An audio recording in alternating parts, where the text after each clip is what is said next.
Alors, dites-nous, vous étiez à Sofodé pour la remise du décret du chef spirituel de Sofodé.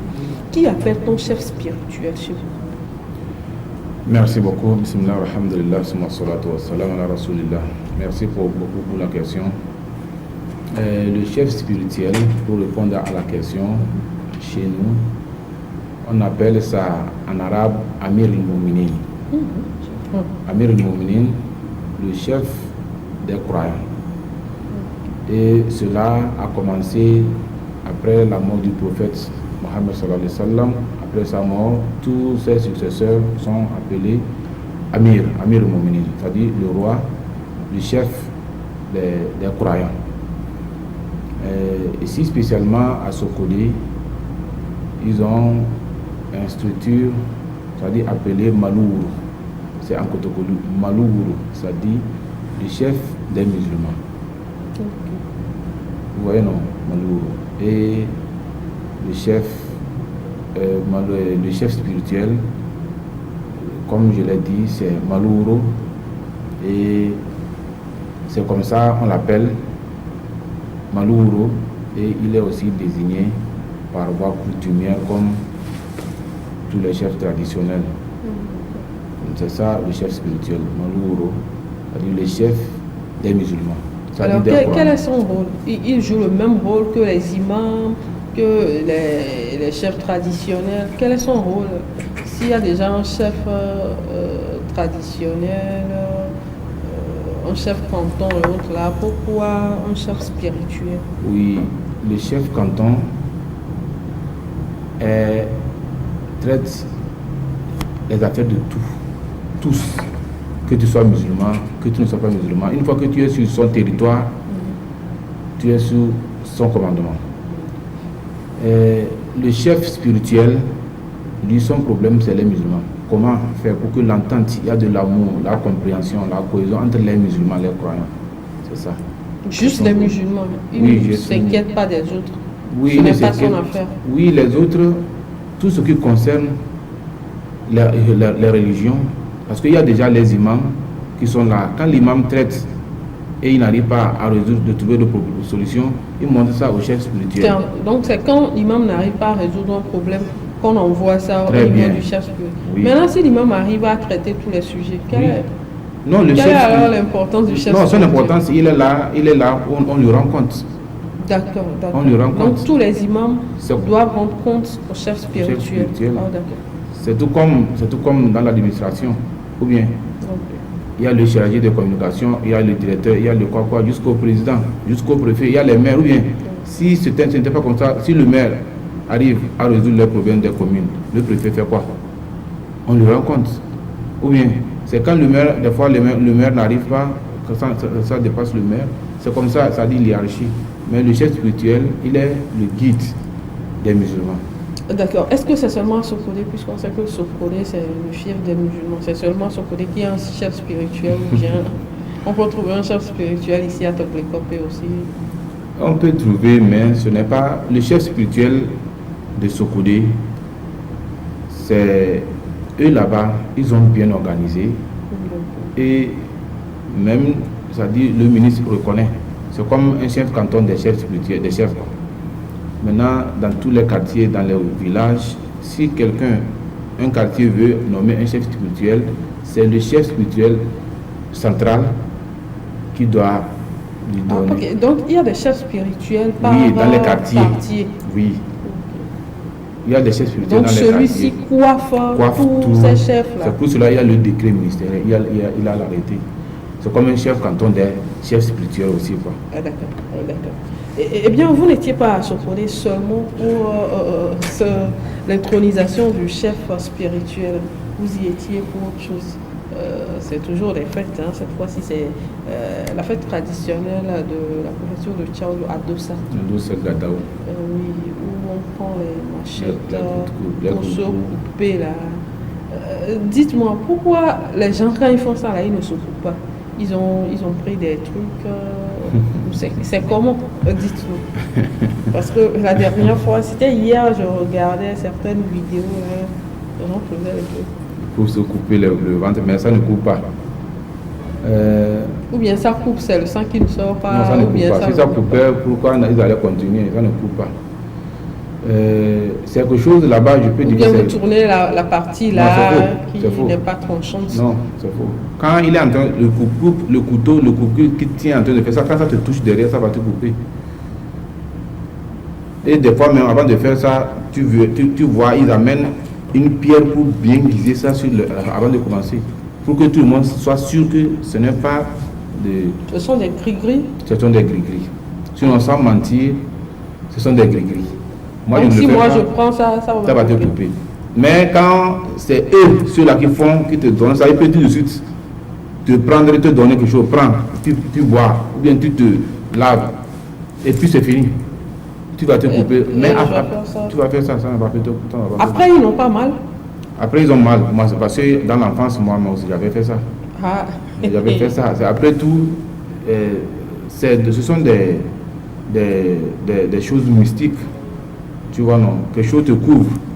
Après, tu fais ça. Mais après, quand toutes les traces, tu verras qu'il y a les traces. Et quand tu vas te doucher, ça te brûle.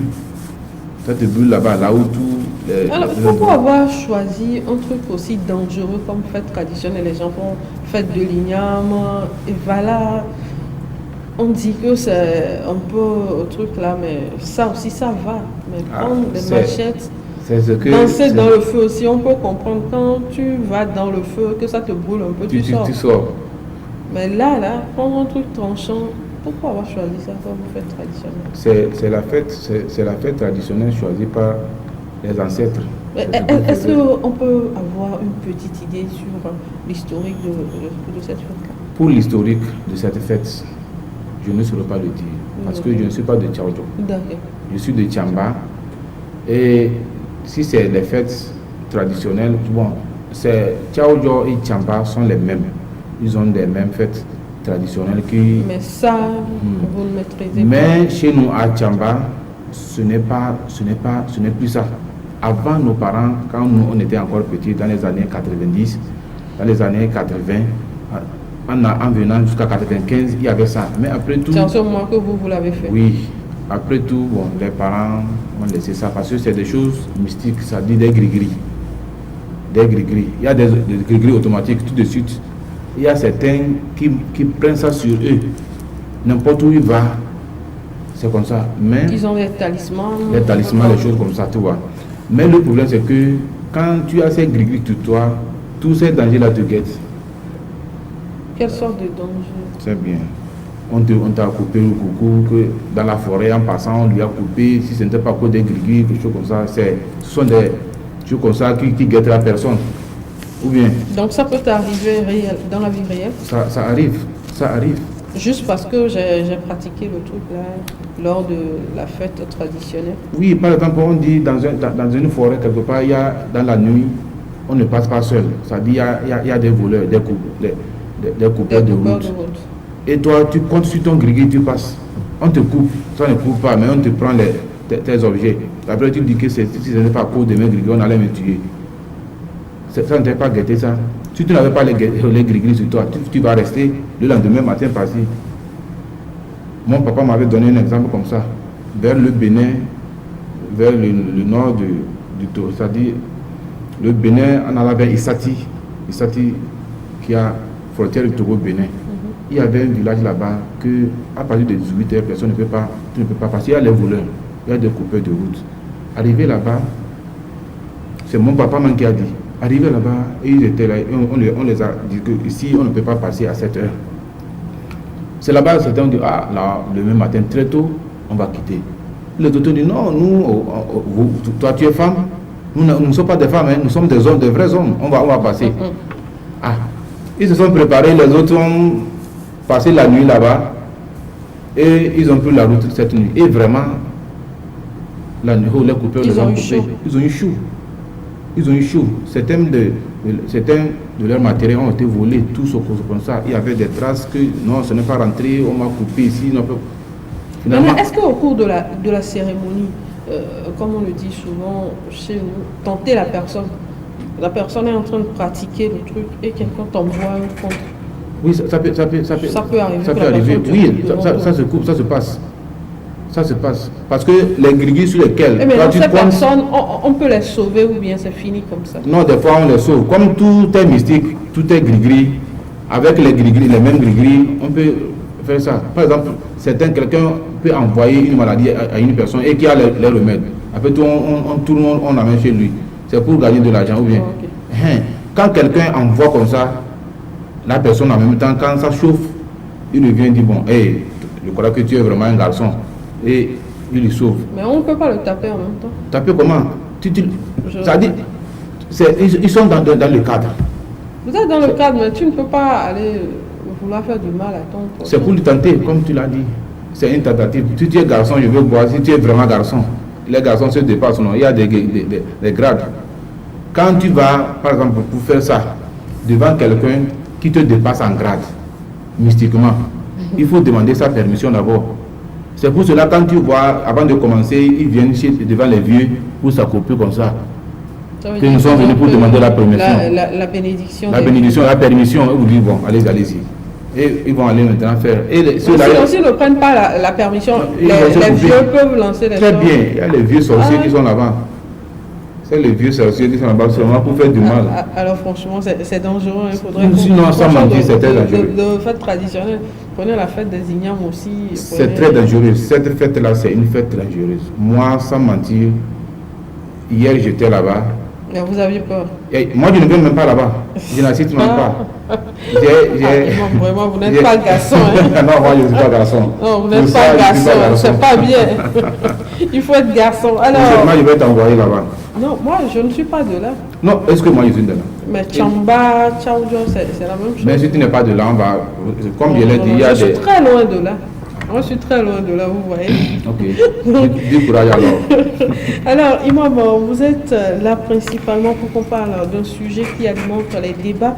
Depuis quelques jours, il s'agit de ce élève de la terminale A4 qui était dans le lycée Ville 1 de Kara, qui a été exclu d'abord de la région de la Kara et ensuite de pratiquement toutes les régions. Toute l'étendue du territoire. Oui, des établissements publics pour indiscipline. Et on se souvient, une vidéo avait fait le tour des réseaux sociaux où on voyait ce jeune garçon se filmer et qui dire, même si le professeur est là, nous on s'en fout, école buissonnière. Bon, nous avons vu ça, on s'est dit c'est quel élève ça?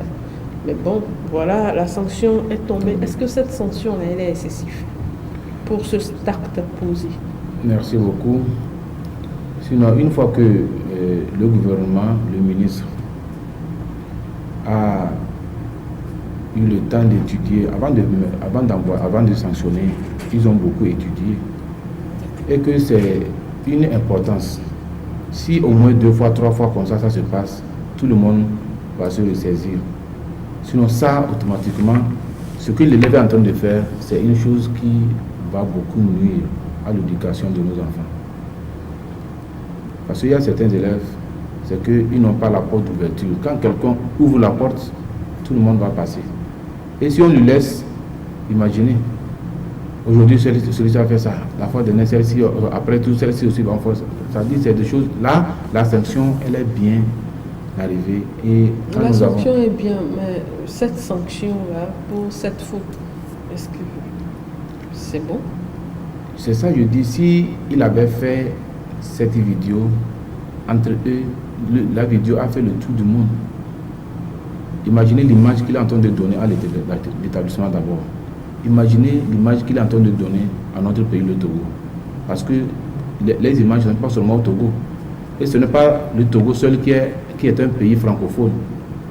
Il y a les pays francophones qui vont écouter, voir cette vidéo. Au Togo, l'éducation, c'est comme ça. Quelle a été la réaction du gouvernement? Là, cette sanction, faut jamais minimiser un danger. C'est en minimisant un danger que ça va amener aux autres, c'est-à-dire à des inattendus. Vous voyez, non? Pour ça, selon nous autres, cette sanction, pour cette faute, elle est bien arrivée. Et alors, ça l'apprendra. Alors, heureusement que c'est juste pour une année scolaire. On espère que l'année prochaine, il sera autorisé. Mais avant de parler de la sanction, pas avant de parler de la sanction, nous avons touché un peu la sanction. Revenons au fait, à l'acte posé par l'élève.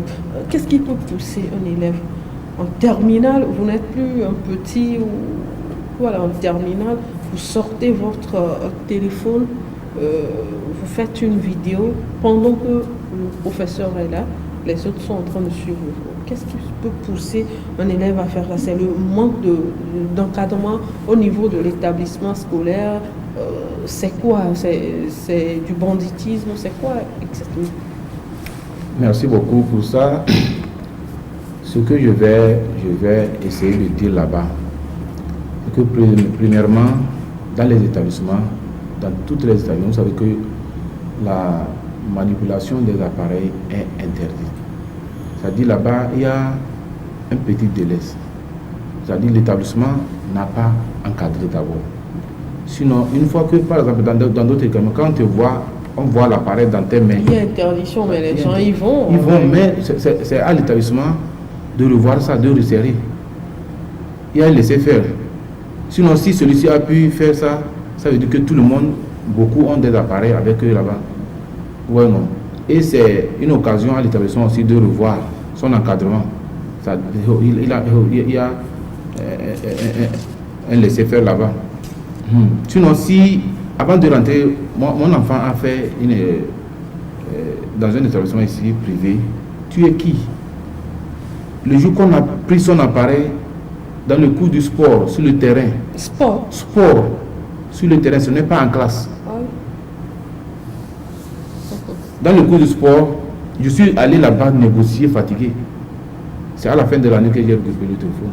Donc vous, parents aussi, vous savez qu'il y a cette interdiction, vous avez laissé l'enfant y aller comme ça? Non, l'enfant, avant, à la rentrée, en même temps, c'est-à-dire les règlements sont partagés à tous les parents. Tu lis bien, tu approuves, tu signes avant d'amener ton enfant. C'est-à-dire tous les règlements, ça veut dire que tout le monde était conscient que ça ne se passe pas dans cet établissement. Et pourtant, vous avez laissé l'enfant partir avec le téléphone? Non. L'enfant a caché pour aller avec le téléphone. Il a caché aller avec le téléphone. Le téléphone est dans son sac. Avec l'idée que non, aujourd'hui, on a sport. Alors que le sport aussi fait partie de l'éducation. Une fois que vous êtes sur le terrain avec votre professeur, ça veut dire que vous êtes à l'école. Vous êtes sous contrôle de l'école. Et on a pris le téléphone là-bas, c'était le cas. Je suis allé en tant que parent négocier, fatigué. Le proviseur a dit non, pas question. Et que la faveur qu'il m'a faite est que quand ils prennent le téléphone comme ça, on met ça dans l'eau. Il y a un genre pour pas l'avoir comme ça. L'école c'est RM. Faites des enquêtes pour voir. Et on prend le téléphone, on met dans l'eau. On va rester là-bas. À la fin de l'année, on te donne. Mais on va se boxer. C'est les règlements, tu n'as pas respecté. À qui la faute? Si un enfant, d'abord, un enfant qui quitte la maison pour aller apprendre et qui sort son téléphone pour se filmer, même si le professeur est là, on s'en fout. À qui la faute? À la société qui aujourd'hui veut entre griffes qu'on montre tout ce qu'on fait sur les réseaux sociaux, à ces parents qui peut-être ont manqué d'avoir un œil sur l'enfant, à l'établissement scolaire qui peut-être a donné un certain laisser-aller. Ici, on peut dire que tout le monde a un peu sa part de responsabilité. Parce que l'éducation d'un enfant, ce n'est pas seulement l'école, ce n'est pas seulement les parents à la maison, et l'enfant aussi.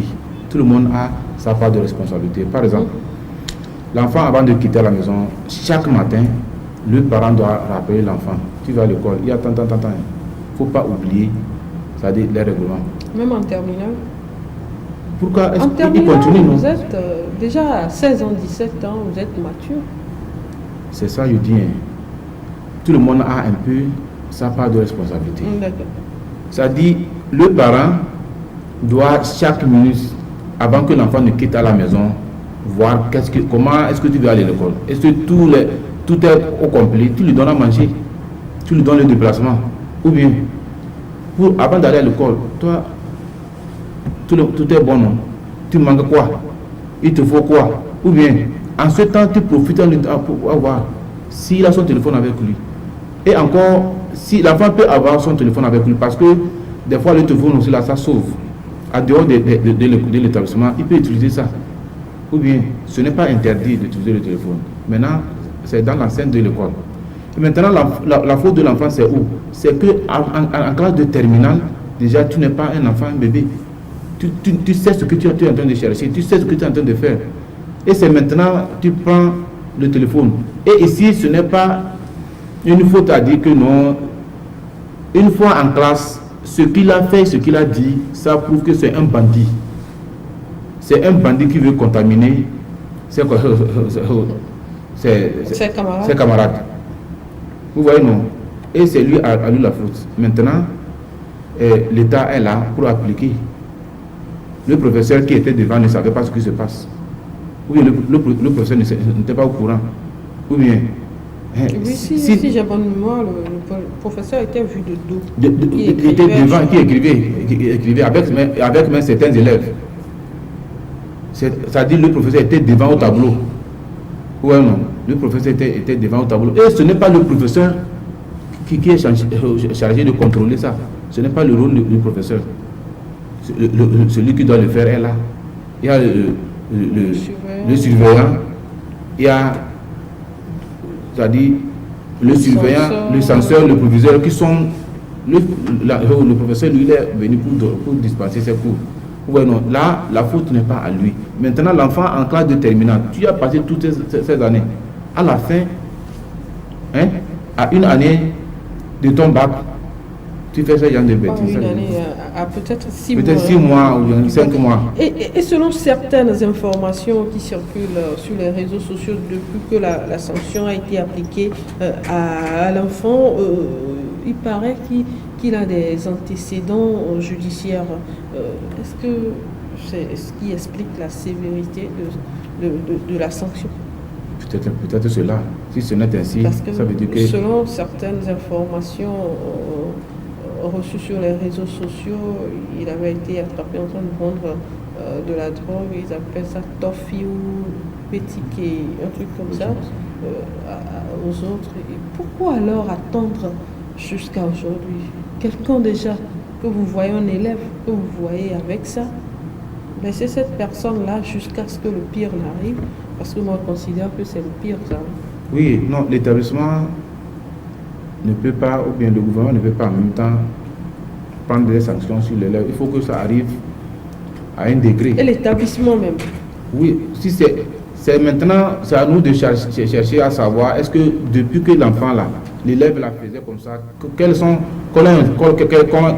été les sanctions que l'établissement a appliquées sur lui? Ou bien, avant de juger, si l'établissement, peut-être qu'il a été exclu, il a été comme ça, des punitions, et à la fin, il fait comme ça. Ça veut dire que si l'établissement a monté, c'est-à-dire le problème au haut niveau, ça veut dire que l'établissement est dégoûté, c'est-à-dire il ne pourrait de l'élève. Ouais, non. Et maintenant, tout le monde attend la sanction. Et est-ce qu'après ces sanctions-là, l'établissement ne peut rien faire? C'est-à-dire que l'établissement est obligé aussi d'appliquer. Et que ça, si cela ne se passe pas, ça va contaminer beaucoup. Et que tous les élèves qui ont dans leur tête, qui veulent étudier, sont appelés à éviter ce genre de choses. Alors dites-nous, c'est entre parenthèses, vous dans votre établissement scolaire, est-ce que les élèves sont autorisés à venir avec leurs appareils? Je ne suis pas sûr qu'il y a dans un établissement au Togo où c'est autorisé d'amener les appareils. Je ne suis pas sûr. Peut-être que dans les enfants maladifs et autres là. Peut-être que si c'est dans des établissements techniques ou quelque chose comme ça, dans tous les établissements, je ne suis pas sûr. Je n'ai jamais... Il y a des enfants maladifs, je peux tout de suite faire une crise, on va prendre mon téléphone, appeler mon papa. Dans la direction est là pour le faire. Dans chaque direction, il y a la secrétaire qui, au cas de ces genres de choses qui arrivent, c'est elle qui va appeler. C'est pour cela que tous les parents ont leur numéro tous les élèves ont leur nom accompagné des numéros des parents pour les appeler. Chez nous, quand ça se passe comme ça, c'est la secrétaire qui va appeler les parents. S'il faut même déplacer, amener l'enfant à la maison ou bien quelque chose comme ça, c'est elle qui est là pour le faire. Ce n'est pas l'enfant. Alors, dernière question, peut-être, Imam, dites-nous, certains aujourd'hui pointent du doigt le manque du bâton dans le système éducatif. Parce qu'on se dit avant, quand tu fais quelque chose, on te chicote bien à l'école, mais maintenant, ce n'est plus le cas. Alors, les élèves se disent que tout est permis aujourd'hui. Vous partagez cet avis? Non, la vie, là, je ne partage pas la vie. Je ne partage pas la vie de ne pas utiliser le bâton dans les établissements. Mais une fois que le gouvernement, c'est le gouvernement qui le demande, là, nous tous, nous sommes obligés. Non, dites-moi, vous êtes d'accord qu'on n'utilise plus le bâton? Je ne suis pas d'accord. Donc pour vous, on doit toujours continuer par... Parce que dans les élèves... Vous êtes imam, vous allez vouloir le bâton. On voit dans vos écoles comment vous chicotez. Non, ce n'est pas tous les élèves qui sont chicotés. Vous les pincez là. Non, ce n'est plus maintenant. Maintenant, tout à fait. Avant, il y avait ça. Mais maintenant, à nos jours, aujourd'hui, tu vois, il y a les élèves, certains enfants, quand tu n'utilises pas le bâton, hein, tu peux aller en haut jusqu'à revenir. Il ne va jamais t'écouter. Il y a certains élèves. Ça dit, quand tu as un enfant africain. Très bien, un enfant vrai africain. Hein? Quand tu prends l'exemple de certains enfants, quand tu cries sur lui en même temps, lui, il va se soumettre. Ça dit, c'est comme ça. Normalement, on devrait chercher à connaître bien les élèves, les enfants, avant de voir où il faut utiliser le bâton, ou ne pas utiliser le bâton, où c'est la punition. Il y a certains élèves, quand tu lui punis aujourd'hui, tu lui punis demain, lui, il va en même temps changer. Il y a certains élèves, tu lui tapes, si ce n'est pas le bâton, c'est faux. Et on a rencontré ces élèves comme ça. Même dans la société, là, il y a certaines personnes... Donc, pour vous, si aujourd'hui on dit le bâton peut retourner dans le système, peut revenir dans le système éducatif, tout de suite, si on vient dans votre établissement, on verra les bâtons dans les mains des enseignants, c'est ça? Non. Les bâtons aussi, des fois, ça effraie les enfants. Ça effraie les enfants. L'enfant peut vouloir faire quelque chose, peut vouloir appliquer, mais avec le bâton, il a peur. Avec des questions. C'est ça, je dis, il y a certains endroits où il faut le bâton, où il ne faut pas aussi utiliser le bâton. Vous voyez, non? Il y a certains élèves, sans le bâton, lui ne va jamais obéir à tes ordres. Il y a certains, avec un cri, fais comme ça, il va en même temps. Vous voyez, non? Moi, j'ai rencontré un enfant dans un établissement qui dit, lui avec ses cris là, il croit que c'est quoi? Il a dit ça maintes fois. Tu lui donnes de boire, il ne fait pas. Tu lui fais quoi, il ne fait pas. Le jour qu'on l'a chicoté bien, le lendemain, il a fait son devoir. Et en même temps, il a changé complètement. Et il dit à ses camarades que le bâton là, ça va chauffer. Hein. Ça c'est un frère enfant africain. Alors, Imam, merci à vous d'avoir fait le déplacement. Merci. Bon retour chez vous et surtout beaucoup de repos.